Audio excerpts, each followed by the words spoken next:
It's kind of like played in terms of like career wise? Has it like helped sustain you? That was a large part of the energy that I saw people throwing at you, like, oh, you don't need the money, or she go broke. How do you respond to that criticism? Okay. Well, people that are outside of the acting world have no place to speak on it. When people are saying, oh, those Bernie Mac checks must have dried up, or like from a job 20 years ago when I was a 12-year-old, yeah, like duh. Because we think the residuals are still coming through though. I mean, they do, but it's not. We weren't. Yeah. I wasn't. Listen. How has OnlyFans kind of like played in terms of like career wise? If I was on Friends making $1 million an episode, yes, those residual checks would still be very nice. But as time goes on, they get smaller and smaller every year. You're not making the same amount that you were when the show was current per episode. Right. So as someone who was just a kid, don't get me wrong, still making good money, but 20 years later, those checks are not sustainable for a living. And with the industry being as fickle as it is, you can't count on any job to last or even to book a job. So over the years, I have done regular 9-to-5s. Oh, wow. I owned an ice cream shop for 3 years when I was a teenager. If I was on Friends making $1 million an episode, yes, those residuals. Wow. And I funded that with my own money.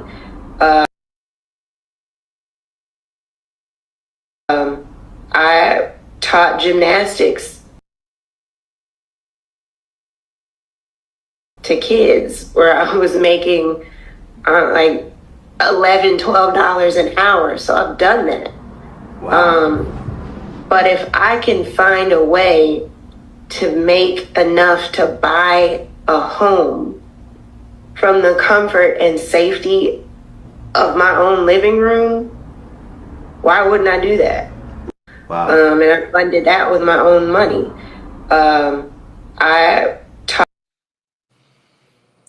So yeah, so she used to talk about her case about, how, residual is not what it used to be.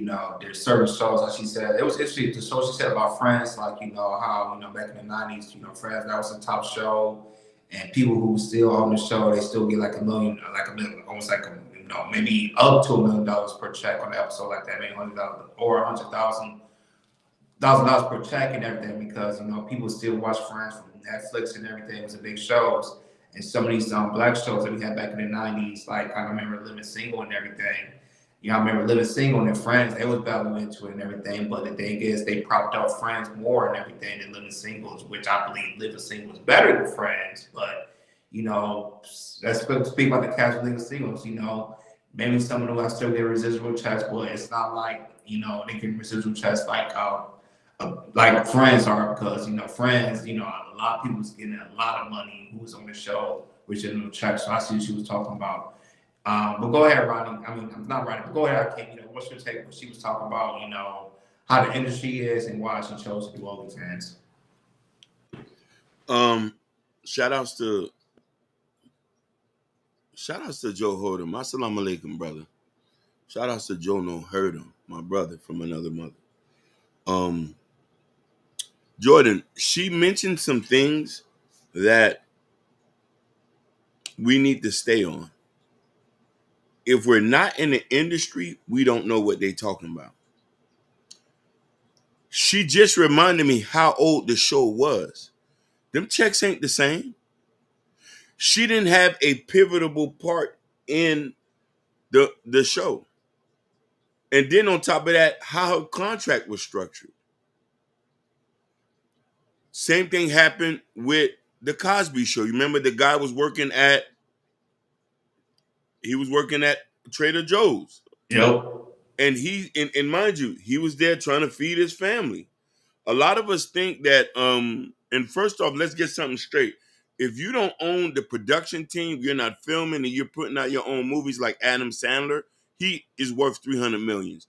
He filmed, produced majority of his own movie. Same thing with Will Smith and Antoine Fuqua, Overbrook Entertainment. They put out their own movies. So that's why too. That's why he's a billionaire right now. He's a billionaire now. So when you see these, same thing with Taraji P. Henderson. She says she was still struggling. You know what I mean? And stuff like that. So we're talking about these people still are regular people. Then we also got to understand is how her lifestyle is. I'm not trying to be stereotypical. She is black.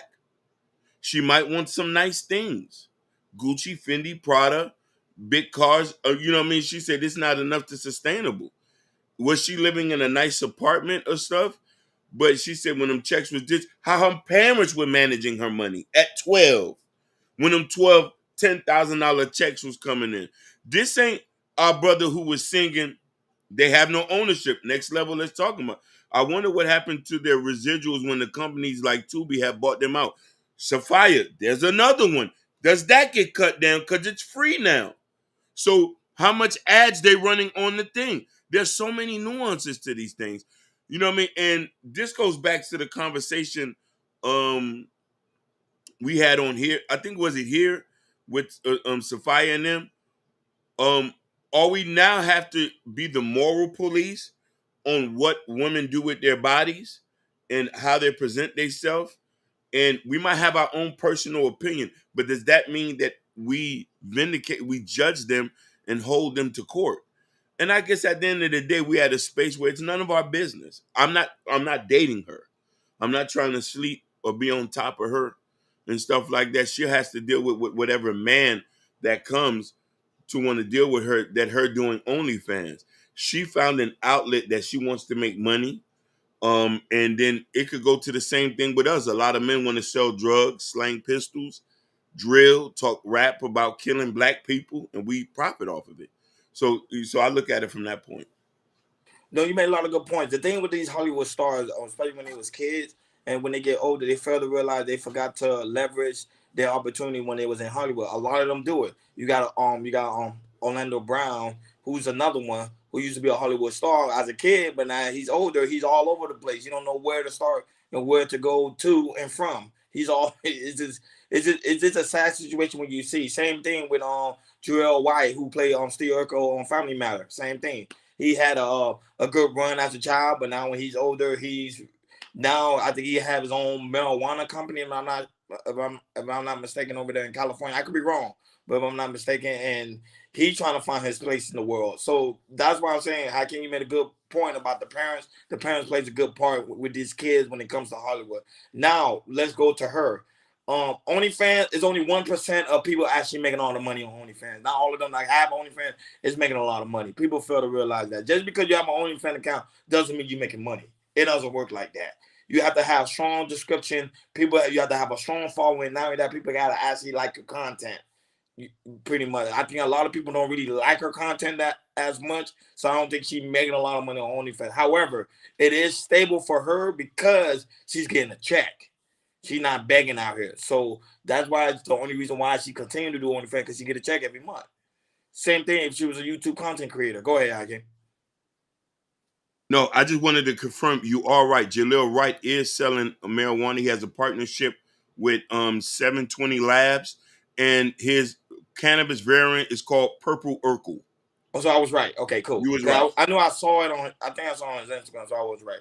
Okay, cool. But I'm saying, like, and not only that, people actually kind of know the secret now to get OnlyFans content for free, and a lot of OnlyFans content creators already complaining about it and say, hey, why they're doing this? How come they're doing that? Because I'm working so hard. I'm trying to make money to feed myself, my kids, my family, and they're getting OnlyFans content for free. So a lot of these OnlyFans content creators are struggling. Trust me on that. There's only 1% of them that actually are making the money. But for her, she's just making a stable. She's just trying to make a stable living. To me, if I was her, I would use her money, invest, get her own studio, create her own action film or own production team, like you said, Hakeem, and start building from there. You don't have to lower yourself to those type of standards because you.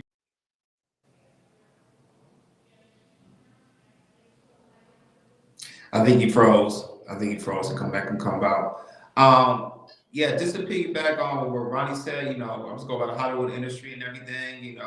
It's really we see, how owning your own. Ronnie, you there? Yeah, I'm good. I'll finish my take. I'll say, go ahead, Jordan. Okay. Yeah.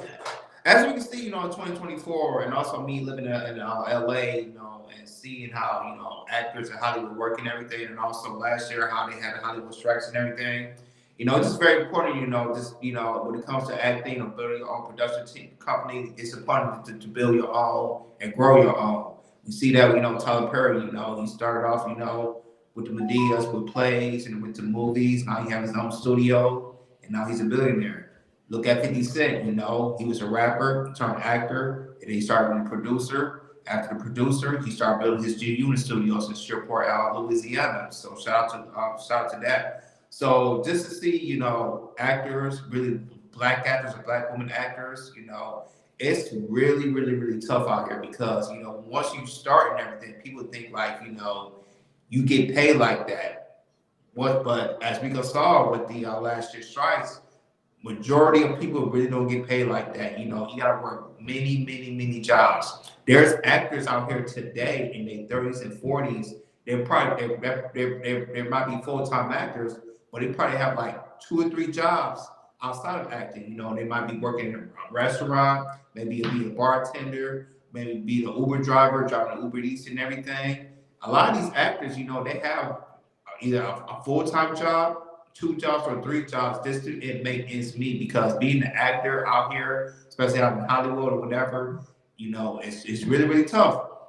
And the thing is, it's like it's less than 1% that's really gonna make it out there. You're gonna pop off like that. Especially and also with childhood actors, Disney Nickelodeon, you rarely see kids coming out once they started Disney Kids, they really jump boom like that. Only people you can name is maybe Keenan at the time, Nick Cannon, look at what he's doing right now. Amanda Bynes at the time, but before, she had mental illness and everything. Selena Gomez, Disney stars, and also Ariana Grande, which is on Nickelodeon too. So it's extremely rare when you see childhood actors that's on the Cosby Show, on the Bernie Mac Show, and all the other shows that we saw back in the 90s, 2000s that, a lot of kids actors, we see them then and we look at them now, it's like, yo, what happened to him and everything, he looked promising. But the thing is, Hollywood, they can eat you alive, it can be, it can mess with your mental health. And also, once from childhood actors, when they get so much money and everything, they really don't know what to do with it and everything. They try to invest. They might put in some investments, but sometimes it doesn't work in the long haul. Because remember, she said, she invested, she had an ice cream shop at the time, when she was little, it didn't work. She said she taught gymnastics and everything, that really didn't work. So, when it comes to, being an actor, out here in the Hollywood world, you just got to figure out, how to, manage your career and also working as well because, Hollywood it's a lot of work and also it's a lot of failures because, majority of actors who want to be actors, they're going to fail. It's very, very few people. And the thing is about Hollywood, they really pick and choose on who they want to really be big, who they really want to market and, and take to the next level and everything. So, like I said, it's very, very less than 1% you really make it in Hollywood as an actor, unless you build your own skills, start YouTube, do your little acting here. There's this one media guy, I forgot his name. He has dreads, and he does little episodes out here. I think it's start with an A. I can't remember, but he created his own production company and acting on YouTube. He has over a million followers, and he averaged between with shorts and also do skits. He probably averaged between 50 to 100,000 views a week and everything. So you don't have to go to Hollywood. You can build on YouTube. Do some clips and acting. And once you build your bankroll up and everything, you can open up your own production company and everything and start from there. And we see a lot of these, especially black people are building a lot of production companies and building a lot of studios. As I mentioned, Tyler Perry and 50 Cent, and production companies, Issa Rae, a lot of podcasters, they build a production company. Shannon Sharp, Stephen A. trying to do it. So you see a lot of these black people who does podcasts or who makes a certain money. They want to build their own production company and start from there. And like I said, from celebrities that's doing that, they got the money to do that. Like What's the Caps Coast Radio, hopefully in the next 10 years we'll get up there. So, but yeah, that's how Hollywood works out here in LA. No, what you're saying is true. The lovely Sugar Bum's in the building. She said black, and also the lovely one is also in the building. But I'm not cynical one. No, I always call her the one. I know it's a cynical one. It's just I always call her the one. She's in the building. We're not hating on people getting money. Supply and demand, beauty is currency. We know that. But the problem with the beauty standard, the beauty